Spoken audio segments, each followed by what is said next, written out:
चढ़ावा चोरी मामले में जहां एक तरफ भारतीय जनता पार्टी के सांसद निशिकांत दुबे समाजवादी पार्टी के राष्ट्रीय अध्यक्ष अखिलेश यादव पर हमला बोलते हैं, साफ तौर पर कहते हैं कि टीनू यादव के रिश्ते अखिलेश यादव के साथ हैं और कई तस्वीरें भी सामने लाई जा सकती हैं, तो वहीं समाजवादी पार्टी के जरिए और अखिलेश यादव के जरिए अल्टीमेटम दिया जाता है कि अगर आपके पास सबूत है तो दिखाइए, वरना आपके खिलाफ हम कानूनी कार्यवाही करने से नहीं रुकेंगे, अपने पीछे कदम नहीं खींचेंगे। जहां ये पूरा मामला देखने को मिल रहा है राम मंदिर चढ़ावा चोरी मामले को लेकर, तो वहीं दूसरी तरफ अब इस पूरे मुद्दे पर बसपा सुप्रीमो मायावती भी अपना बड़ा बयान जारी करती है और इस बड़े बयान के जरिए संकेत देती हैं और ये कहती हैं कि सिर्फ राम मंदिर ही नहीं है बल्कि उत्तराखंड में बद्रीनाथ धाम में भी चढ़ावा चोरी का मामला सामने आता है। अगर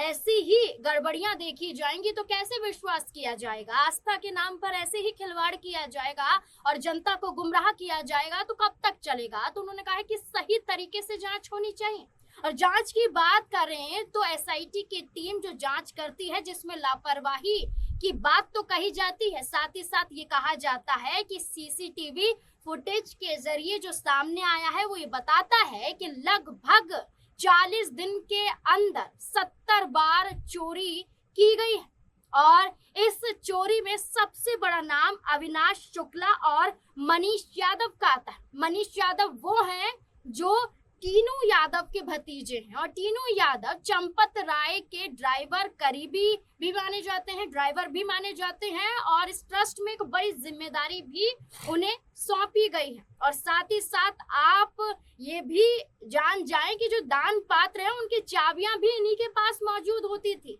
यानी कि कोई भी वहां पर सख्ती नहीं देखी जा रही थी, कोई भी नियम फॉलो नहीं किए जा रहे थे। और इस बीच में मायावती का ये कह देना कि जो भी प्रबंधक है, जो भी यहाँ पर शामिल है, उन सबकी जांच होनी चाहिए, ऊपर तक जांच होनी चाहिए। और इस बीच में ये कहा जा रहा है कि भारतीय जनता पार्टी ने मुंह पर ताला क्यों लगाया हुआ है, क्यों इस पूरे मामले में कह रही है कि कोई भी चोरी नहीं हुई है, बल्कि जो विपक्ष है वो सिर्फ ढिंढोरा पीट रहा है।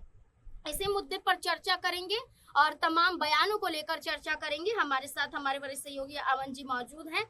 सर, सबसे पहले बात करें कि मायावती ने तो आरोप लगाया है और जांच की बात की है, लेकिन जो एसआईटी की जो जांच हुई है इसमें साफ तौर पर कहा गया है कि 27 अप्रैल 2026 से लेकर 5 जून 2026 के बीच में 70 बार चोरी हुई है और इसमें नाम टीनू यादव का आता है, इसमें नाम मनीष यादव का आता है, अविनाश शुक्ला का आता है। इन्हें साफ तौर पर देखा गया है कि जब नोटों की गिनती होती है तो उसके बाद जो बंडल होते हैं, जो पैसे होते हैं, चाहे वो गड्डियां हो, चाहे वो खुले तौर पर हो, उन्हें कभी किसी कपड़े में छुपाया जा रहा है, जूतों के अंदर रखा जा रहा है। तो ये सब कुछ सामने आने क्या बताता है कि जो बीजेपी कह रही कुछ नहीं हुआ है, तो क्या विपक्ष का कहना सही है? देखिए, जाहिर बात है, क्योंकि जब अखिलेश यादव ने शुरुआत में इस मुद्दे को उठाया तब कई लोगों ने ये कहा कि ये मुद्दा गुमराह करने वाला मुद्दा है, इसमें कोई जान नहीं है, कोई भी सच नहीं है, और तमाम लोगों ने इसको तुरंत दरकिनार कर दिया। लेकिन धीरे धीरे जैसे ये मुद्दा आगे बढ़ा, इस पर लगातार चर्चाएं हुई और जब ये जांच के लेवल तक आया तब लोगों को विश्वास हुआ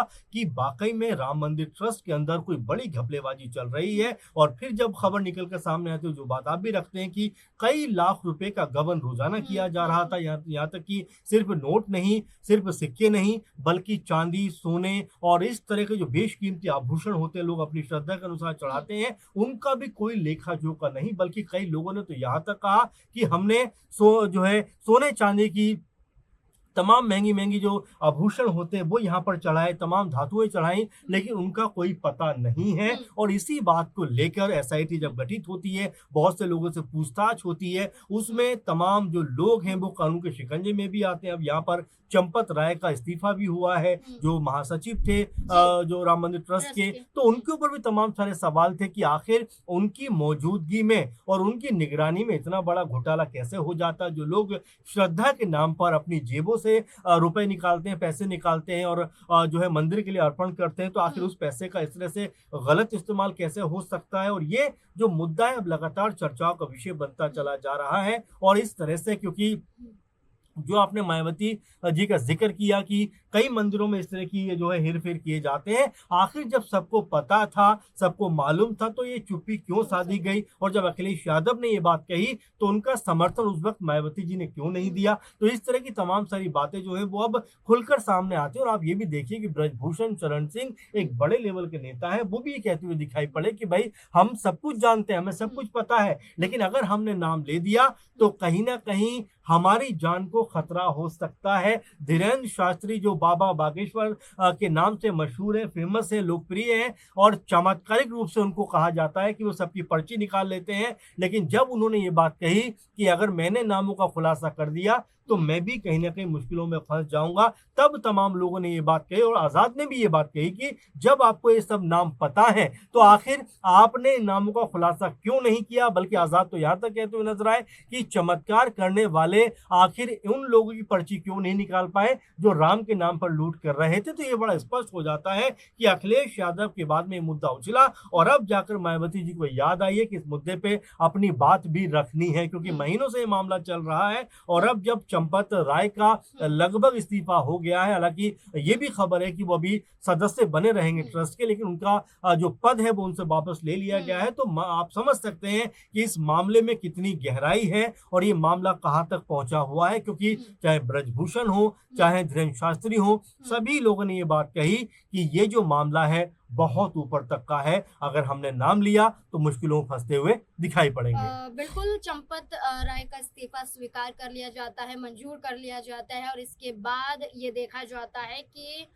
जो जिम्मेदारी चंपत राय निभा रहे थे उनकी बजाय अब ये जिम्मेदारी कृष्ण मोहन को सौंप दी जाती है कुछ समय के लिए और इसके बाद 22 जुलाई को फिर से एक बड़ी बैठक ट्रस्ट की बुलाई जाएगी। लेकिन यहाँ पर एक और बड़ा सवाल मुख्यमंत्री योगी आदित्यनाथ को लेकर जुड़ जाता है। देखिए जहां हर कोई चोरी की बात कर रहा है, सीसीटीवी सामने आ जाते हैं, फुटेज में साफ तौर पर दिखाई दिया जा रहा है, एसआईटी की टीम ये सब कह रही है और योगी आदित्यनाथ विपक्ष पर जुबानी हमला बोलते हैं। ये कहते हैं कि जो बाबरी जो मस्जिद थी उस पर जो आंसू बहाते थे आज वो राम मंदिर के हितैषी बन रहे हैं, उन्हें आज राम मंदिर का ख्याल आ रहा है, आज धार्मिक बन रहे हैं। ये क्या जो बयान योगी आदित्यनाथ के जरिए दिए गए हैं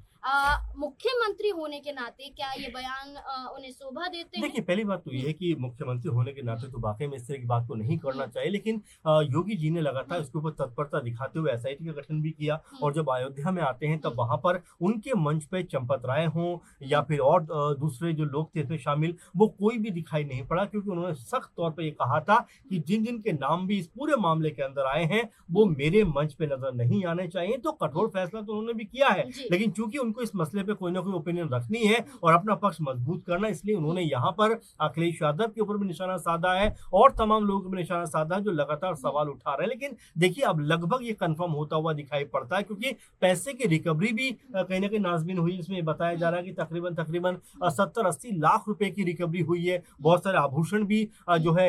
इसमें मिले हैं। तो ये बात तो लगभग स्पष्ट हो रही है कि चोरी तो हुई है। अभी चोरी कितने बड़े पैमाने पर हुई है, कितने करोड़ की ये चोरी हुई है, कितना इसमें लोगों ने पैसा जो है चोरी किया है, इसका खुलासा जो है वो आने वाले दिनों में जब इन्वेस्टिगेशन और ज्यादा गहराई में जाएगा, परत दर परत पे जाएगा तो बहुत सारा कुछ निकल के सामने आएगा। लेकिन हाँ, ये जरूर कहा जा सकता है कि जो मुद्दा अखिलेश यादव ने उठाया वो कहीं ना कहीं अब बीजेपी के लिए और तमाम राम मंदिर ट्रस्ट में जो सदस्य हैं उनके लिए गले की हड्डी बनता हुआ दिखाई पड़ रहा है। बिल्कुल एसआईटी की जांच में ये कहा गया कि जो ट्रस्ट के जो लोग हैं वो निगरानी के तौर पर वहां पर मौजूद रहते हैं और इन्हीं ट्रस्ट के लोगों के जरिए बड़ी लापरवाही दिखाई गई। कई लोगों की आवाजाही वहां पर देखी गई, कोई रोक टोक नजर नहीं आई। ये भी कहा गया कि नियम तो ये भी बताते हैं कि बिना जेब वाले कपड़ों का इस्तेमाल होना चाहिए, लेकिन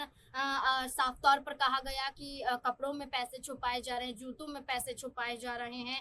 फोन वहां पर मौजूद रहता है। काफी चीजें एसआईटी की टीम के जरिए जो जांच में है वो सामने आती है कि सीसीटीवी के जरिए ये सब कुछ सामने आया है। लापरवाही देखी गई है और बकायदा चोरी हुई है और इसके सबूत भी मिले हैं। अब देखना होगा कि राजनीतिक तौर पर बयानबाजी हो रही है और वहीं ट्रस्ट के लोग बैठक करने के लिए तैयार हैं। आने वाले दिनों में क्या फैसला होता है, क्या वाकई चंपत राय पर भी गाज गिरती हुई नजर आएगी और क्या इसमें जो नाम अविनाश शुक्ला का, मनीष यादव का, टीनू यादव का,